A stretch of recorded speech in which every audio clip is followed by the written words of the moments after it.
¿Por qué sufrimos? ¿Por qué Dios permite el dolor? ¿Dónde está Dios cuando estoy sufriendo? Realmente, si Él es todopoderoso y omnipotente, ¿por qué no me evita el sufrimiento si me ama tanto? ¿Mi dolor tiene propósito?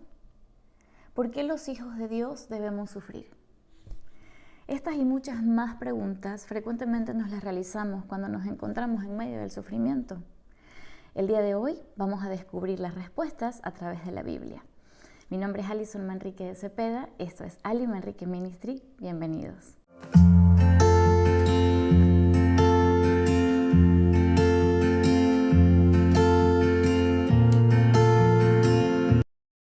Vivimos en tiempos difíciles, me atrevería a decir que ya estamos prácticamente viviendo los tiempos finales y es por eso que es importante, pero más importante necesario entender el porqué del sufrimiento.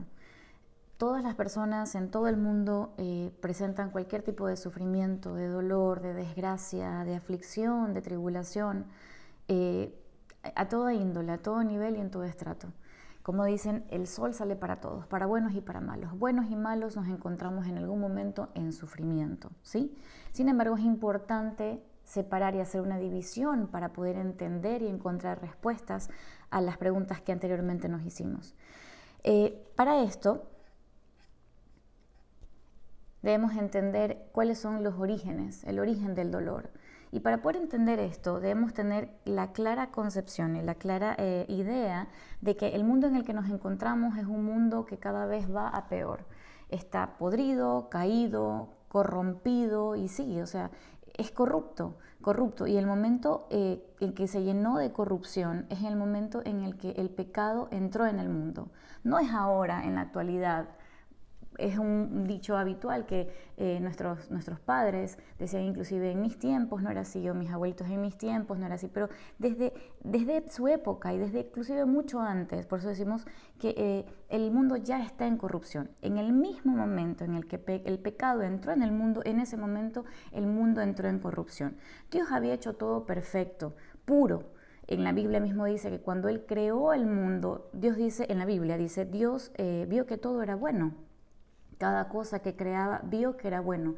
Todo estaba en una armonía perfecta. Sin embargo, en el momento en el que el pecado entró en el mundo a través de Adán y Eva, se quebrantaron las leyes espirituales. Y en el momento que hay un quebrantamiento de las leyes espirituales es cuando entra el pecado. Y esto da apertura a Satanás y a sus demonios. Entonces, por más que nosotros pensemos que Satanás viene solamente a robar, matar y destruir, él también tiene que sujetarse a leyes espirituales. Mientras no haya un quebrantamiento de las leyes espirituales, no puede haber cabida y no puede haber apertura a Satanás. Pero en este caso, al inicio, en el principio y en el jardín del Edén lo hubo. En el momento en que Satanás engaña a Eva, y Eva obviamente conlleva también a su esposo, para comer del fruto que Dios les había dicho que no lo hicieran. Básicamente, en el pecado de la desobediencia es cuando entra la corrupción en el mundo. Entonces, vemos en Génesis 3:16 al 19, luego Dios le dijo a la mujer, haré que sufras bastante durante tus embarazos. Después de que fue engañada Eva, después de que Dios preguntó a Adán dónde se encontraba o qué había hecho, y obviamente ellos comentaron pues el asunto de que la mujer que me diste no fue la serpiente la que me engañó. Entonces viene en contexto, el versículo 16 dice, luego Dios le dijo a la mujer, haré que sufras a consecuencia del pecado, a consecuencia de la desobediencia, a consecuencia de que ya todo se corrompió. Haré que sufras bastante durante tus embarazos y que al tener tus hijos sientas mucho dolor. O sea, ya ahí ya empezaba a haber una consecuencia de este pecado. Ya había en ese momento el dolor que una mujer experimenta, que hemos experimentado las madres desde nuestro embarazo. Dice, y a pesar de eso seguirás deseando a tu marido y él tendrá dominio sobre ti. Después Dios le dijo al hombre, la tierra estará bajo maldición por tu culpa, pues le hiciste caso a tu mujer y comiste del fruto que te prohibí. Por eso de aquí en adelante tendrás que trabajar muy duro, ya de por sí ya otra aflicción más, o sea, el duro trabajo, para conseguir tu alimento. La tierra te producirá espinos y cardos y tendrás que comer plantas silvestres. Para obtener tu alimento tendrás que trabajar mucho, hasta el día de tu muerte. Ese día volverás a la tierra de la cual fuiste hecho, pues eres polvo y al polvo tendrás que volver. Hasta antes de este evento, no se menciona en ningún momento en la Biblia que hubiera la palabra de la muerte. Pero a raíz de este quebrantamiento de esa ley que entró en la corrupción, podemos encontrar que ya hay sufrimiento, desde ahí ya hay dolor y desde ese momento hay muerte. Desde ese momento ya Dios le indica a Adán que iba a haber muerte, que él iba a morir, que su cuerpo iba a volver nuevamente al polvo porque del polvo había sido hecho. En ese momento ya las cosas cambian. Posterior a esto vemos más adelante cuando se relata el primer homicidio, pues Caín, el hijo de Adán y Eva, mata a Abel su hermano. Ustedes se pueden imaginar el sufrimiento de Adán y Eva de perder a su hijo. Yo no quisiera ni imaginarme, o sea, perder a su propio hijo asesinado. Y no solamente es perderlo por un asesinato, sino que aparte es su otro hijo el que lo mata. O sea, qué cosa tan terrible y tan dolorosa. Ese presenta obviamente el primer homicidio que se da a conocer en la Biblia. Entonces vemos que a raíz del pecado, de la desobediencia de Adán y Eva, cómo se suscitaron situaciones. Ya hay dolor, ya hay sufrimiento, ya hay maldición, ya hay muerte, ya hay tristeza, ya hay angustia, ya hay desgarro de alma desde ese momento, ¿sí? Entonces, de esta forma, desde aquel entonces hasta nuestros días, como lo decíamos, se vivía separado del hombre, viviendo en pecado, arrastrando maldiciones, arrastrando culpas desde las generaciones anteriores. O sea, es como decir lo que le pasó a Caín y Abel. O sea, ¿qué hicieron ellos? ¿Qué hizo Caín o qué hizo, mejor dicho, Abel para merecer ese homicidio? De pronto él había sido un buen chico, Dios había aceptado su ofrenda, pero ¿qué pasó? Él venía ya arrastrando el pecado de sus padres, porque la Biblia dice que la maldad va a visitar hasta la tercera y cuarta generación, ¿sí? Entonces ya es como lo habíamos hablado, como una bolita de nieve. Entonces, ¿cómo podríamos tener una liberación y una reconciliación y paz y esperanza? ¿Cómo? Es cuando dice en Romanos 5:1, así que ahora que Dios nos ha declarado justos por haber creído, disfrutamos de la paz con Dios gracias a lo que Jesucristo, nuestro Señor, hizo por nosotros. Gracias al sacrificio que Jesucristo hizo en la cruz por ti y por mí, es que realmente podemos tener una reconciliación con Dios. Cuando realmente podemos acercarnos al Padre, ya no necesitamos otros intermediarios más que Jesucristo, más que aceptar el sacrificio que Jesucristo hizo por nosotros. Es por eso que nosotros tenemos que entender claro esto.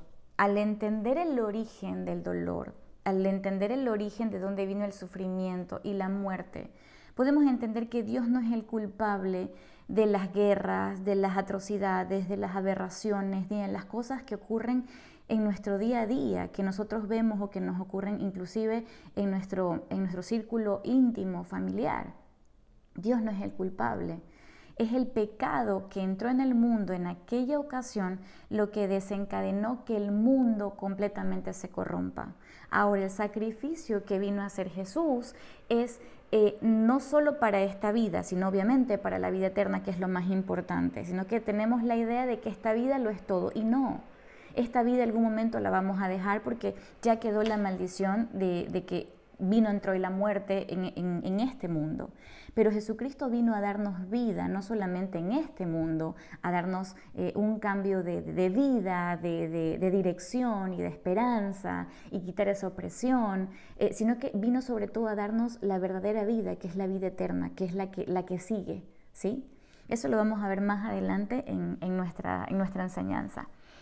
Entonces, al ver esto, podemos entender que Dios no es el culpable, más bien Él nos viene a rescatar y nos da la solución y nos da el perdón, ¿sí? Nos quiere dar esa paz a nuestra vida.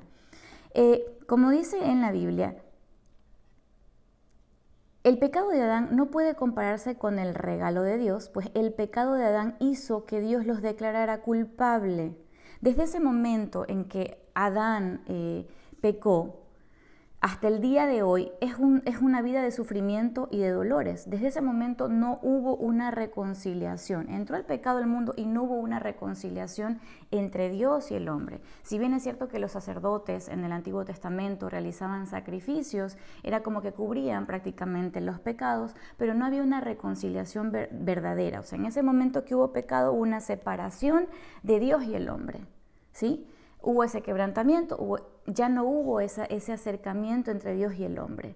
Entonces, por eso tenían que utilizar, eran instrumentos pues, de Dios los sacerdotes, porque a través de ellos hablaban con el pueblo, les daban mensajes al pueblo, siempre había un intermediario físico, ¿verdad?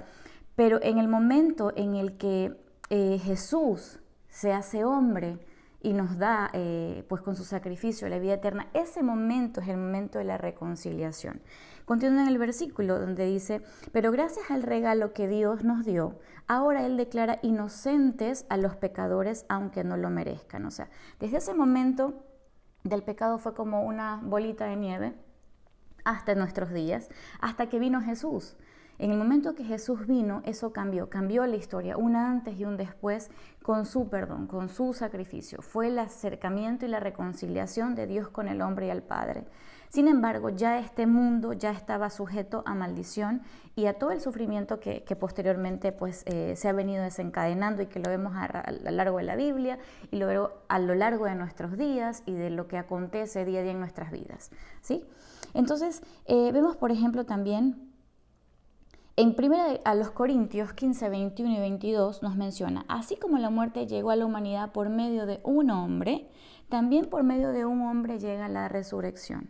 Así como Adán trajo la muerte a todos, Cristo nos traerá vida a todos nosotros. Y no solamente habla de una muerte física y la esperanza de una posible resurrección, sino que también habla de la muerte, obviamente la muerte espiritual, pero es la muerte que estamos sujetos a vivir en condenación, en tristezas, en dolores que no tenían ningún tipo de propósito, pero que cuando vino Jesucristo a nuestra vida, nos vino a dar una vida dentro de la vida que tenemos y obviamente una vida eterna. Eso lo vamos a ir comprendiendo poco a poco a lo largo de nuestra enseñanza y de esta serie que hemos iniciado el día de hoy. Entonces, ahora comprendiendo realmente cuál es el origen real del dolor, podemos hablar sobre el dolor en los hijos de Dios, que es donde va a estar enfocada nuestra charla y nuestra serie, ¿sí?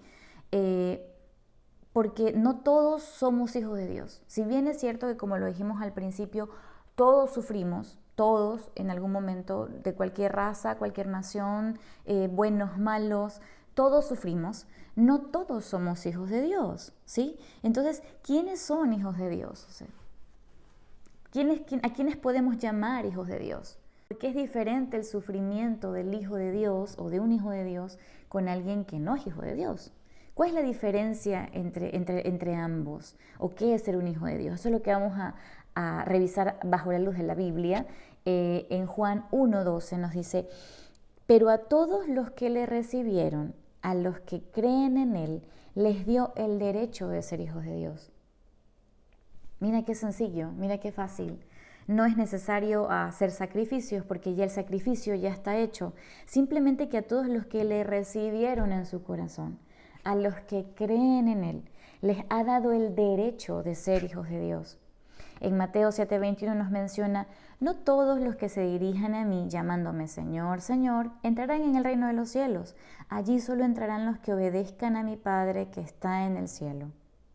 Y esto es importantísimo, porque en la actualidad vemos que tantas corrientes de tantos que dicen ser hijos de Dios y que hacen milagros y que hablan en nombre de Dios y que Señor, Señor y que cuando realmente Jesús lo está mencionando, no todo el que lo llama Señor es su hijo, no todo el que me llama Señor va a entrar al reino de los cielos, solo los que obedezcan a mi Padre, los que obedezcan mis mandamientos, los que obedezcan lo que dice mi palabra, aquellos son los que entraremos en el reino de los cielos. En Gálatas 4, del 6 al 7 también nos menciona, y como ustedes son sus hijos, Dios envió el Espíritu de su Hijo a nuestros corazones y por eso lo llamamos papá, papá. Así que ya no eres esclavo, sino hijo de Dios. Y como eres su hijo, Dios te ha hecho su heredero. Es precioso esto. Y algo que quiero que tengamos en cuenta es la palabra heredero, porque eso lo vamos a ampliar más adelante sobre esta verdad. En Mateo 7, 21 al 23 nos menciona, el día del juicio muchos me dirán, Señor, nosotros predicamos en tu nombre y en tu nombre echamos fuera demonios y realizamos muchísimos milagros, pero yo les responderé, a ustedes nunca los conocí. Apártense de mí porque sus obras son malignas. Erróneamente se piensa que es por lo que yo hago. Mientras yo más hago por mis obras o yo me salvo por mis obras o porque me comporto bien solamente. No, el sacrificio ya fue hecho en la cruz por Jesucristo. Esa es la reconciliación que nosotros tenemos para con Dios. Esa es nuestra entrada al cielo. Esa es la llave y la entrada no solamente al perdón de nuestros pecados, sino a una eternidad con el Padre. ¿Sí? Esa es nuestra vida eterna. Sin embargo, no es solamente con decir las cosas que yo hago, sino es vivir una vida en la que yo refleje y honre el sacrificio que Jesucristo hizo en la cruz por mí. Es vivirlo con mi vida. En ese momento que yo lo acepto en mi corazón, que acepto que Jesucristo es mi Señor y Salvador, yo me convierto en hijo. Sin embargo, debo vivir una vida que lo honre, una vida que honre el sacrificio. Eso es vivir una vida en obediencia, ¿sí? Entonces aquí podemos ver la gran diferencia entre los que somos hijos de Dios y los que no. Ahora la pregunta es, ¿eres un hijo de Dios? Si todavía no has aceptado a Jesucristo como tu Señor y tu Salvador, este es el momento en que ya no debes vivir separado de Dios. Si bien es cierto que todos sufrimos, la gran diferencia, como la vamos a conocer más adelante en nuestro próximo episodio, del sufrimiento de un hijo de Dios, es que el sufrimiento de un hijo de Dios tiene propósito. No tienes por qué cargar los pecados y las heridas y los sufrimientos y las aflicciones y las tristezas solo. El corazón duele y mucho cuando nadie te ve, cuando estás solo, cuando son solamente tú y tus lágrimas, pero aquí marca una diferencia cuando Dios está contigo.